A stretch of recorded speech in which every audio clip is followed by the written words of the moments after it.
Now, breaking news from WRAL. Coverage you can count on. Breaking news within the last hour, a judge has ruled NC State cannot keep a sick graduate student from running his own air quality tests inside Poe Hall. We'll hear from that student at noon. Plus, police say they found alcohol in the car after this deadly crash that killed a family in Garner. New at noon, what else the driver's wife says her husband did before climbing behind the wheel. And lawmakers could roll back parts of the Raise the Age law in the next few hours. Why they say they need to send some teenagers to adult court.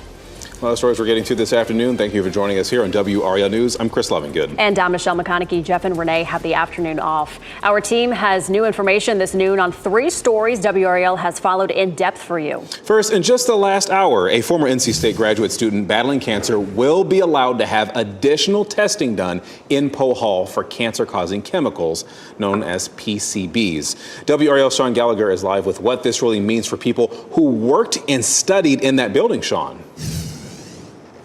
Yeah, Chris, this building right here behind me, Poe Hall, has had these signs up since November and the doors locked, not letting anyone inside. But this news today is a big deal because NC State recently finished up its most recent testings into PCBs. But some experts we've talked to have told us more in-depth testing is necessary to fully understand the scope of what's going on inside of this building. Now, Dr. Darren Major took NC State to court, pushing to get additional testing done in the building. He and his attorneys are trying to figure out if there are any connections between the PCBs found and more than 200 cancer cases in people who worked or studied here at Poe Hall. NC State fought to keep Major and his experts out of the building, but in that ruling today, the North Carolina Court of Appeals said those experts can get into Poe Hall to do their own testing. We spoke to Major about his feelings on the decision in the last 30 minutes. It's certainly a step in the right direction. It's going to allow for what the attorneys call discovery, for us to go in there. When I say us, I'm talking about the experts, the professionals, to go in and do extensive testing, not just a little bit of testing. And I know that that's going to include the caulking, better air samples. And we did reach out to NC State about this ruling. They said they are aware of the decision and are reviewing it. On NC State campus, Sean Gallagher, WRAL News. Also breaking this noon, court documents say the driver charged in the death of an entire Wake County family drank alcohol and smoked marijuana in the hours before the crash. WRAL was the first to break the new information this morning. Our Chelsea Donovan has been reading through those documents. And Chelsea, what else is in them? Yeah, so we should mention Garner police turned in these search warrants. They include searches of Jordan Porter's car, that one he was driving before the fatal crash, his phone, as well as his wife's phone. Now, we should mention 2 adults, Tyler and Susan Campbell, died in that crash on Highway 70 in Garner on May 27th. Their 8-year-old son, Miles, was taken to Wake Med in critical condition and was declared brain dead the day after the crash. Now, these search warrants revealed that Porter's wife, Shelby, told investigators that Jordan had 2 to 3 beers while at Rainbow Lanes, that's a bowling alley in Clayton, and that he also smoked marijuana. His wife Shelby also said they knew the car he was driving was in need of repair work and said the brakes and steering had issues. Also, according to warrants, DMV records show that vehicle hadn't had a safety inspection since February of 2020. Warrants also revealed investigators found some of these things inside Porter's car. They include an airplane bottle of Evan Williams, open cans of beer, open boxes of Busch Ice, and other items to include rolling papers and a cigar cutter. Now, we should also mention a grand jury handed down an indictment for Jordan Porter yesterday. That include 3 counts of second-degree murder. He was previously charged with just driving while impaired. Now, we should mention he also has a court date for tomorrow, but the district attorney told me that will likely be continued. He also has an extensive criminal history with charges dating back to 2016 in both Johnston and Wake counties. Live in Raleigh, Chelsea Donovan, WRAL News. This afternoon, lawmakers will vote to change the Raise the Age law. If the changes pass, many 16 and 17-year-olds will once again automatically be tried as adults in North Carolina. WRAL investigative documentary reporter Kristen Severance joins us for more on this live. Kristen, you spent months digging into an issue related to this for a new documentary premiering tomorrow. Talk about today's vote. Chris, we absolutely did. So the House is set to vote on this in just a few hours. And basically, if passed, 16 and 17-year-olds who commit violent offenses will head straight to adult court. You may remember in 2019 when Raise the Age was passed, and that law meant that 16 and 17-year-olds were no longer automatically tried as adults. Under Raise the Age, juveniles who were charged with those violent offenses could still be transferred to adult court, but it was up to the DA on whether or not they were. And more than 400 juveniles were sent to went from juvenile to adult court last year. This new legislation would bypass juvenile court for most felonies. Now, the other really interesting part of this, related to our brand new WRAL documentary, deals with adults who entice kids to commit crimes. If passed, adults who convince kids to commit crimes would be charged with the same crime as the juvenile.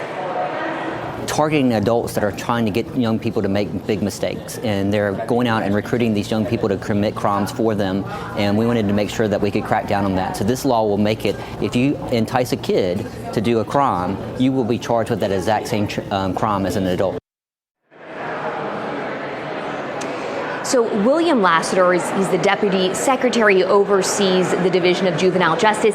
He was really pushing for that part of this legislation, so adults would face more serious charges if they entice kids to commit crimes. And his reasoning, and we heard this from a lot of people, he said gangs were using the Raise the Age legislation as a way to lie to kids to get them to commit crimes, and that's something we get into extensively in our brand new documentary.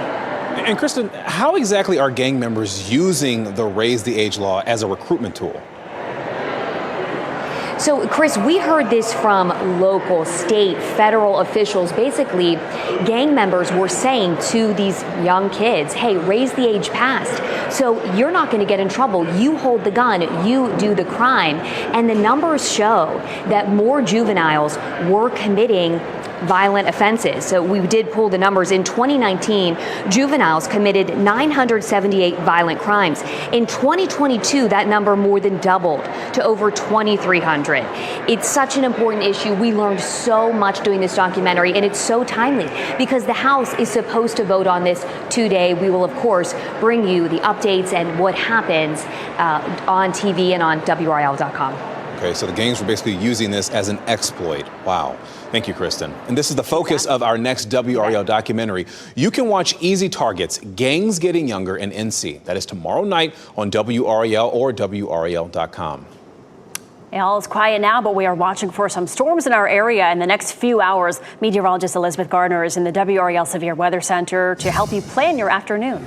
I'm tracking this cold front that'll come through tomorrow, but out ahead of that front, you can see some showers and thunderstorms in western North Carolina and down here in central South Carolina. We will likely start to see some storms popping around here as we continue to move into the afternoon and we continue to heat up the atmosphere. Here's a live look at North Hills, and there's a lot of cloud cover here. So we already have the clouds in place. We don't have any showers or thunderstorms that have started to develop just yet, but keep checking back. We'll take another look at this in a few minutes and then at 12:45 and let you know if anything's starting to pop around the area. This is a look at Futurecast, and you can see right after lunchtime between, say, 1 and 3, we begin to see a few isolated cells developing, and then potentially more widespread showers and thunderstorms develop after 5 or 6 o'clock. You can see 7, 8 o'clock, that band that moves across the area. The main thing that we're going to see with these is a heavy rain like we did yesterday. 40% today and then a 50% chance tomorrow. We'll go over the timeline for Thursday coming up.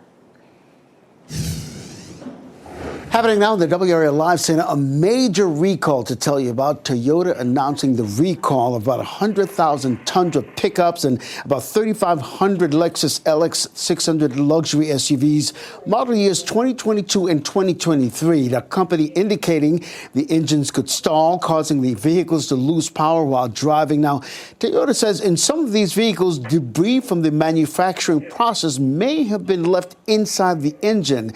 Now, here's the thing. Toyota has not determined a fix yet, but once that fix is identified, vehicle owners should be able to receive a letter by the end of July. And once the owners receive that letter, they can take the vehicle into the Toyota dealership for free repair.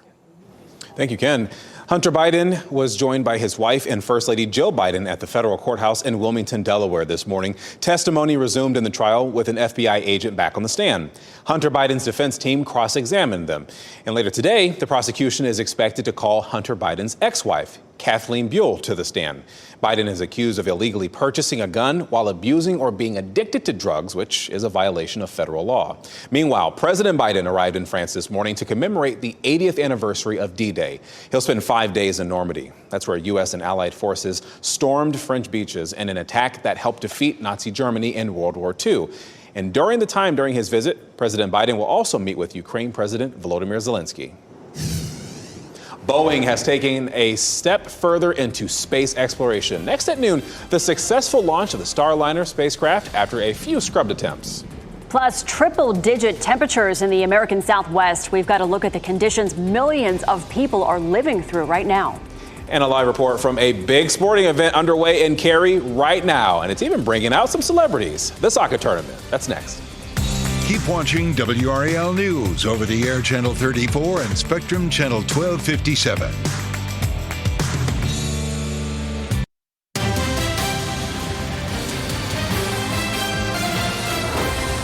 New this afternoon, an Italian court reconvicted Amanda Knox for slander in the case surrounding the murder of her roommate. Knox's British roommate, Meredith Kircher, was killed in 2007 when they were students in Italy. Knox was exonerated, but today an Italian court found that she wrongly accused a man for the murder. Just days after the murder, Knox told police the owner of a bar that she worked at was the killer. NASA has launched its Boeing Starliner rocket, and the liftoff comes after 2 scrubbed launches. The crew flight test launched a little before 11 o'clock this morning. It reached orbit at around 11:15. Veteran astronauts Butch Wilmore and Sudita Williams are the first team aboard the Starliner. It was propelled to orbit by an Atlas V rocket that was built by Boeing and Lockheed Martin. The crew is now expected to spend more than 24 hours traveling to the International Space Station. They'll basically spend 8 days living in the ISS, and then they'll return home in the Starliner capsule. SpaceX has been given the go-ahead for another rocket test. The FAA gave the approval this week. SpaceX plans to run a test launch tomorrow from its facility in Texas. It'll be the 4th test flight of the space company's Starship rocket. Let's get a quick look at your stocks this afternoon here. It looks like the Dow is up slightly there. We got 21.64 there. Looking at the S&P off screen here, up about 36 points there. NASDAQ up 225 points. So seeing a little improvement over the other day that we saw there. But it turns out the U.S. stock market is actually shrinking. See, investors are removing their money at a near record pace. Bank of America analysts said that their clients have been large net sellers of U.S. stocks for 5 weeks in a row, and they sold off $5.7 billion more than what they bought in stocks last week. A top Morgan Stanley wealth management investment said this summer may prove volatile. Happening now in the WRAL Live Center, this Fayetteville man arrested on charges of secret peeping. This man is Patrick Clark. Cumberland County Sheriff's Office reporting on May 29, the department received a report of a secret peeping incident that occurred at a Food Line grocery store in the 5100 block of Clinton Road in Stedman, North Carolina. The female victim was shopping in the grocery store when investigators say Clark approached her from behind and used his cell phone to take a picture under her skirt. Now, Clark is out of jail on bond, but investigators believe he may have committed similar acts in the past. He's due back in court on June 20th on felony secret peeping charges.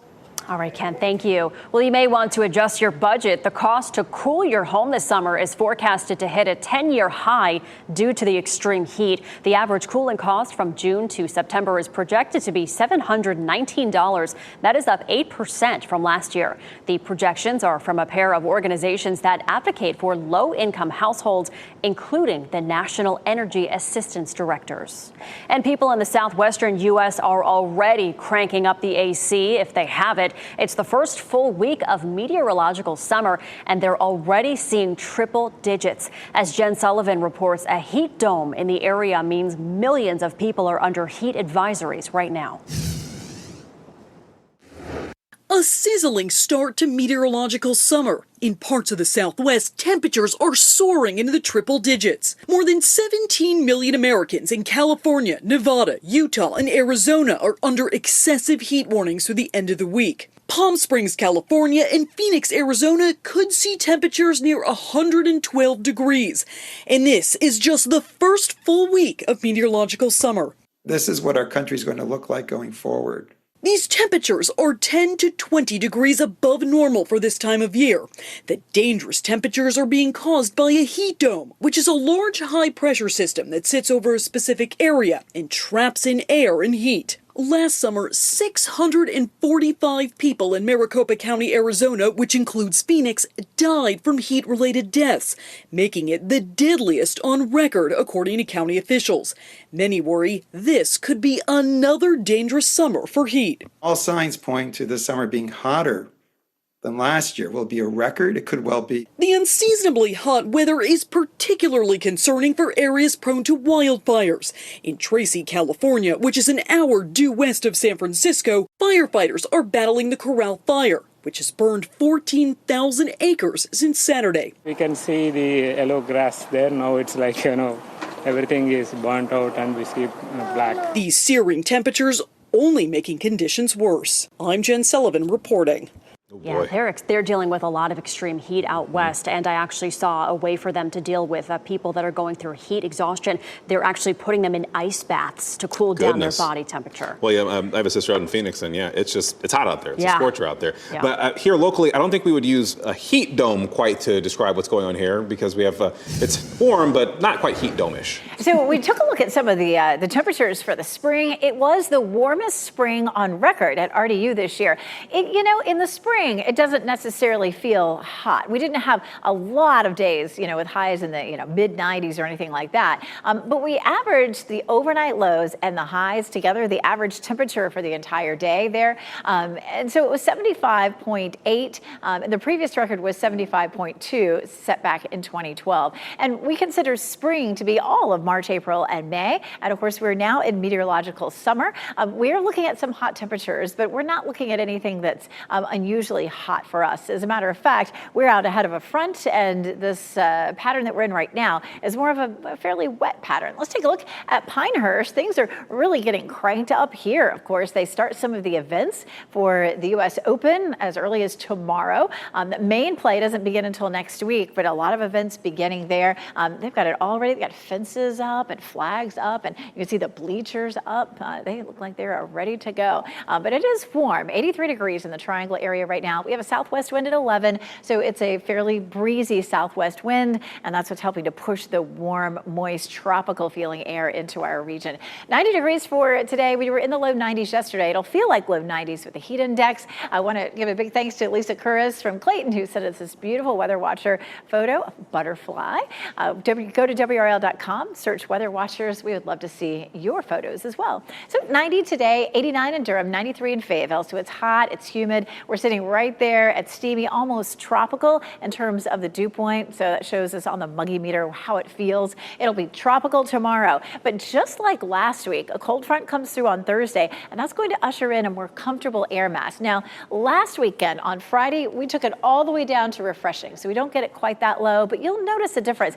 It is really oppressively muggy out there right now. You see the green shaded area. That's where we're looking at higher dew points or higher humidity. And we'll see that today and all day tomorrow. Then the front moves through and it ushers in a completely different air mass. Notice that the wind is coming out of the northwest during the evening on Friday, and that will continue into Saturday. Now, we do have the potential to see some extra moisture pushing in on Sunday, so we may see the humidity creeping up a little bit. So it'll be at least more comfortable and dry. We don't have any storms in the forecast right now for the weekend. This cold front has been producing showers and storms, especially on the southern end of it. We'll end up fairly dry for the next hour or two, but once we get into, say, 2, 3, 4 o'clock in the afternoon, we'll start to see some showers and storms pushing eastward. If you happened to find yourself under any of these showers or storms yesterday, you know that it was pouring. There's a lot of moisture in the atmosphere right now, so if you find yourself under one of those cells, it's likely to produce some heavy rain. We'll see that again for tomorrow. Of course, then we dry out a little bit. Coming up, we'll talk about how much rain we could see over the next 2 days total. All right, thanks, Elizabeth. A new report shows more than 2.5 million North Carolinians have drinking water contaminated with harmful chemicals. Coming up at 4, we're looking at a new report that shows which water systems contain the most PFAS. Then at 6 o'clock, more allegations of teacher abuse at a Wake County school. 5 on Your Side investigates the mixed messages given to parents and if the school did enough to look into the situation. Plus, as housing prices go up, public servants often say they cannot afford to live where they work. Still ahead, a proposal in Charlotte that would build homes just for teachers. And listen up, Walmart shoppers, the chain may owe you money. Next at noon, how to find out if you're eligible to get up to $500 back in your pocket.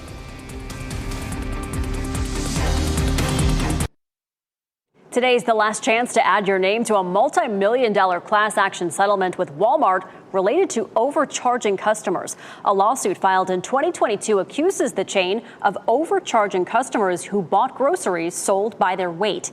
If the settlement is approved, qualifying claims will be able to receive up to $500 in a refund. The final hearing on this case is June 12th. You can go to WRAL.com to see what you need to do to file a claim. And another change appears to be on the horizon for Dollar Tree. The retailer may sell or spin off the family dollar stores. The CEO of Dollar Tree says the two chains have unique needs. Dollar Tree acquired the chain in 2015 and hoped merging would help them compete with rival chains. A new analysis of CEO salaries show their pay has gone up more than 10% year over year. This is an analysis of salaries of 500 and S&P 500 companies conducted by Equalizer for the Associated Press. Now, the Broadcom CEO was the highest paid in the analysis. He made about $161.8 million.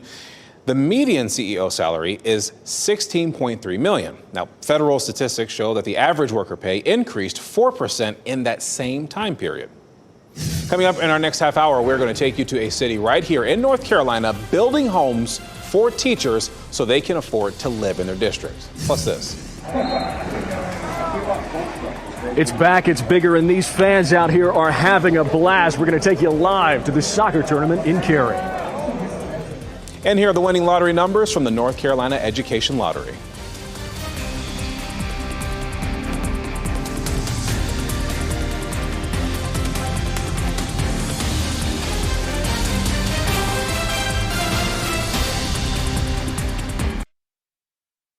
Shot in 4K ultra high definition. Your number one source for local news. WRAL News. Coverage you can count on. Look, if you're not in the Triangle, what are you doing? Soccer fans from all over the world are in Cary today, and they're here for the soccer tournament. And the 10-day tournament is bigger and better than ever this year with more games, more teams, and more to do for those soccer-obsessed fans. We're so jealous. Eric Miller is there. He is in Cary for us today. Eric, a lot of folks excited for the second year of this tournament. Yeah, Michelle, excited might be an understatement here. I got to say, it's a tough assignment out here, but somebody's got to do it. You take a look behind me, you can see some of these games already underway here. Fans absolutely packing in all sides of the stadium. And you look off to the side, we actually have Pat McAfee broadcasting down here as well. A lot of stuff going on. McAfee not only broadcasting from this year's tournament, he also has a team competing as well. Now, Wake Med Soccer Park is going to be hosting 48 teams this year. That is much bigger than last year's 32. There are also 8 women's teams competing in their own tournament as well.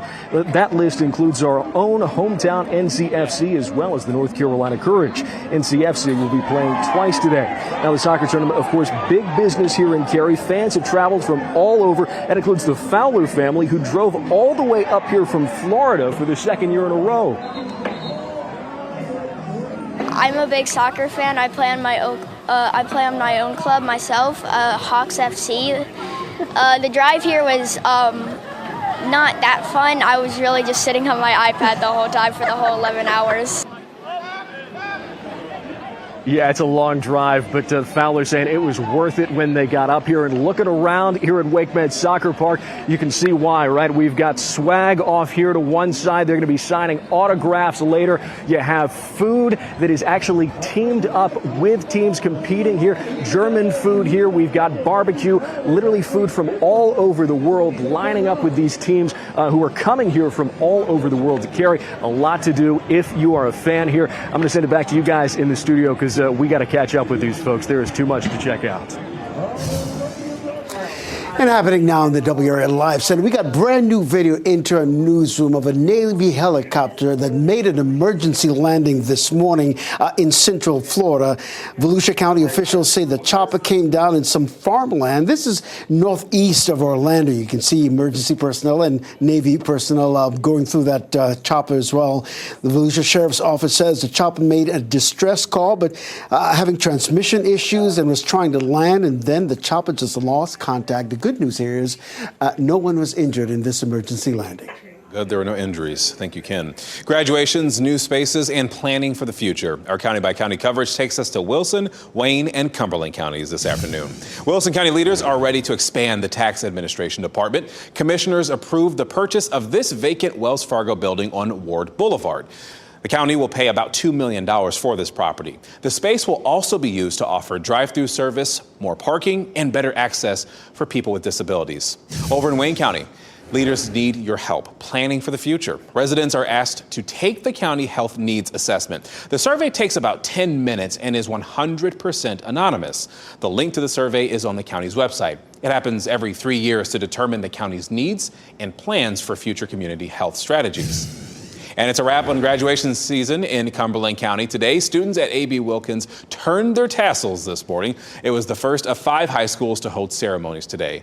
They'll join the 2,700 students who graduated in the county over the last 2 days. The town of Zebulon has a new town manager. Taiwo Jayoba will be the interim town manager. He was the former city manager in Greensboro. This follows the resignation of Joe Moore Monday night. Moore had served as town manager since August of 2015. And Wake County public school leaders are prioritizing pay for teachers in next school year's budget. Other areas like substitute teachers and programs funded by pandemic relief money could take a hit. It comes as the system received $5 million less than it asked for from county leaders. The Board of Education is now waiting on a state budget to finalize plans and secure positions. Teachers in some of the fastest growing parts of our state say they cannot afford to live where they teach. The city of Charlotte is taking steps to do something about this. Amaya White examines the proposal for a neighborhood of affordable housing specifically for teachers. My first couple paychecks were so small, I didn't have enough for a first month's deposit. Melissa Easley moved to Charlotte in 2011 and taught at CMS schools. She says for the first 5 months, she was homeless and lived in a hotel. Now she sits on the school board advocating for affordable housing for teachers. Well, this is something we've been working on for a long time. We're working in partnership with the county, with the city, with CMS school board. Easley is referring to the Teachers Village.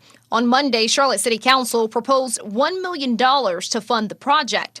It will include 100 housing units with common spaces that serve and support teachers' needs. Let them focus what they're hired to do is develop the young minds in our school systems. CMS teachers start out making under $47,000 a year.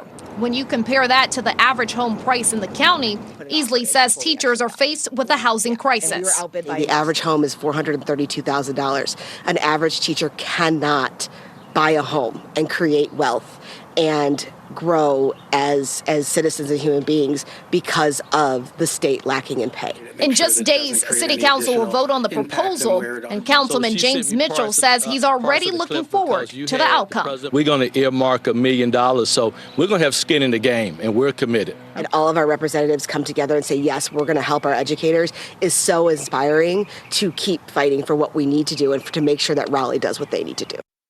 That was Amaya White reporting, and Easley says she will still fight for higher teacher pay. Well, do you feel like you spend more time in traffic to get to work these days? Trust that instinct. Next at noon, the factors that are driving that longer commute. Plus, a form of birth control for men is showing promise. How long it takes to see the results coming up.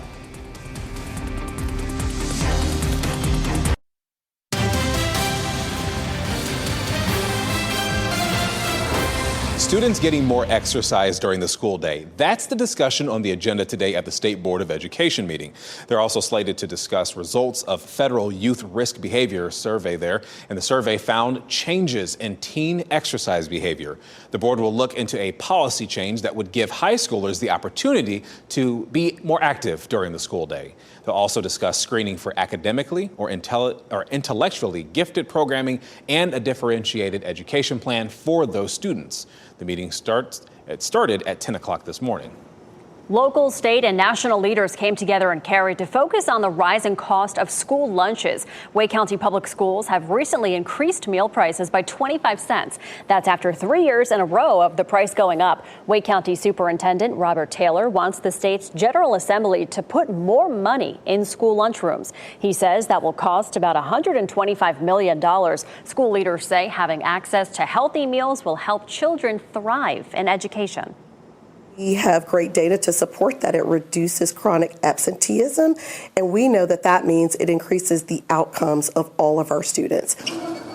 Several states, including Maine and Michigan, are now offering free school meals for all students. Commutes to work are getting longer and longer for many Americans. A Stanford University study shows more people are commuting 75 miles in the past year compared to before the pandemic. Economists say rising housing costs and remote or hybrid jobs are driving the forces behind the increase. The report also says that younger people and those who make more than $250,000 a year are most likely to live the farthest. Banknotes featuring King Charles are not circulating in England. The Bank of England released images of the new notes today. They're available in increments of 5, 10, 20, and 50 pounds. Banknotes featuring Queen Elizabeth can still be used. The bank called the rollout historic and says this is the first time the currency has undergone a change of royalty. Still ahead, find out why students and administrators are singing the praises of this week's WRAL Teacher of the Week. And a legendary fishing tournament has at least one big name coming to the North Carolina coast. Those stories and an updated forecast. That is after the break.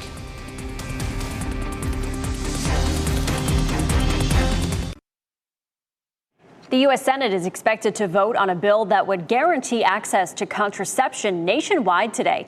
The Right to Use Contraception Act would make the right for people to buy and use contraceptives a federal law. That includes things like birth control pills and condoms. The measure is part of Democrats' push to highlight reproductive issues as the nation marks 2 years since the Supreme Court overturned Roe v. Wade. The legislation is expected to fail in a procedural vote due to Republican opposition. And a birth control gel for men showing promise in an early stage clinical trial. The hormonal gel is rubbed on each shoulder blade, and researchers say after applying it daily for 15 weeks, 86% of men saw decreased sperm counts. And the trial is supposed to finish by the end of the year. Then the birth control gel would go to a phase 3 clinical trial. A product is likely still years away and would need FDA approval. Our Teacher of the Week is like family to her students. WRAL's Ken Smith is in Granville County to meet a teacher who connects with students through music.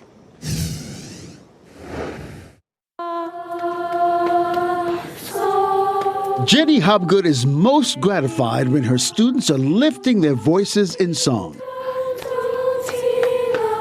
Hobgood is a music teacher at South Granville High School. She's been an educator for 19 years. And every year I wanted to be a first grade teacher, then I wanted to be a second grade teacher, then I wanted to be a third. I mean, just all throughout. And then when I got to high school chorus, I just loved music and loved my experience there and knew that's where I wanted to focus. Just like the notes on a musical scale, her students say Mrs. Hobgood is there for them through their ups and their downs. I love the kids I teach. I love the kids I have taught and the relationships I've built with them. And I'm still friends with some of them and their families and get to see them grow and become beautiful humans and who they have become. I'm going to cry.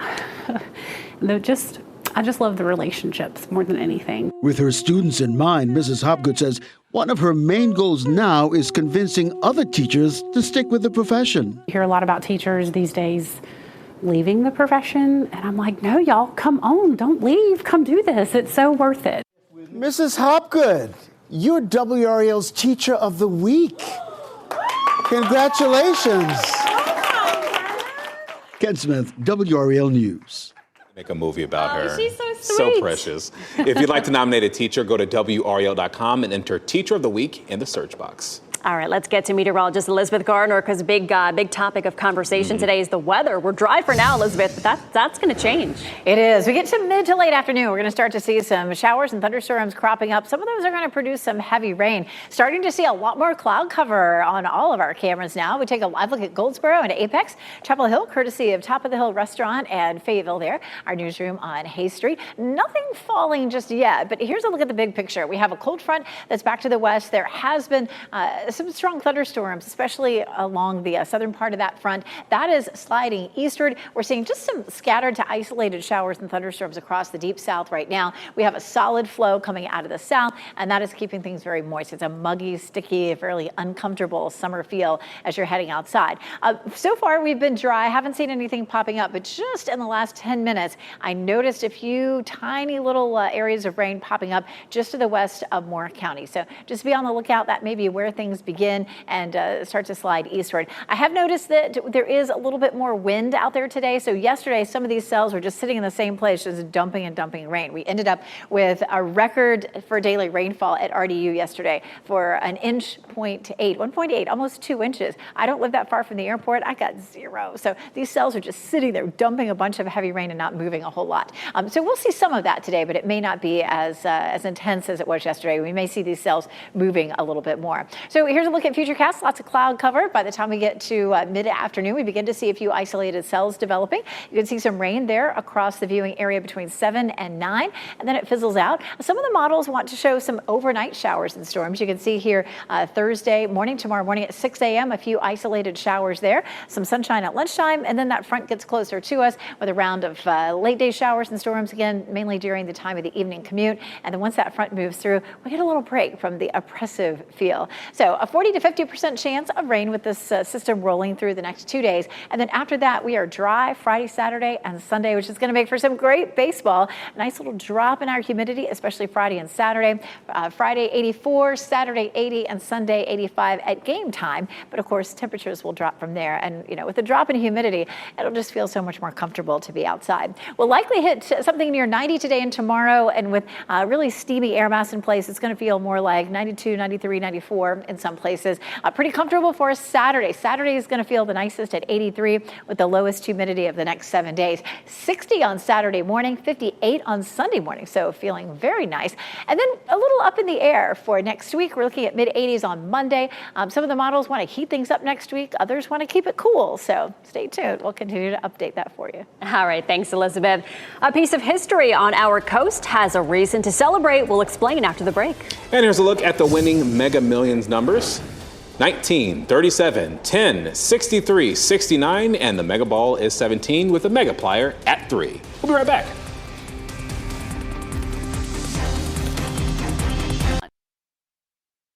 So as we wrap things up, here is a look at a few of the headlines that were falling today on WRAL. Search warrants reveal what substances the driver accused of hitting and killing a family of 3 in Garner may have consumed before getting behind the wheel. According to the warrants, Jordan Porter's wife told investigators that he drank several beers and also smoked marijuana before getting in the car.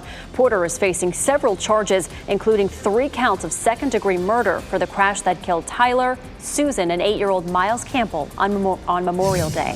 State lawmakers are expected to vote on a change to the Raise the Age law. Raise the Age became law in 2019. 16 and 17 years were longer automatically tried as adults. Well, they could be moved to adult court for violent offenses. The new legislation would bypass juvenile court for most felonies. Lawmakers will vote on this at 2 o'clock this afternoon.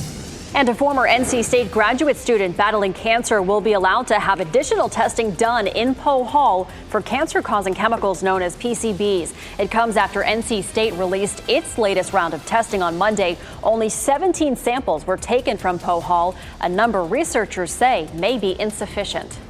A special birthday celebration for a popular state park in eastern North Carolina. Fort Macon State Park officially turned 100 on Tuesday. The fort was built by the federal government and completed in 1834. Hundreds of people gathered to the pre-Civil War era fort, where activities ranging from small arms demonstrations, butterfly releases, cake cutting, and so much more happening, even cannons being fired. The park's superintendent says the park wouldn't have been here without people visiting over the years. Basically, through their donation stuff, we're enhancing the fort, adding cannons, and making this one the premier, what we call the national treasure of the.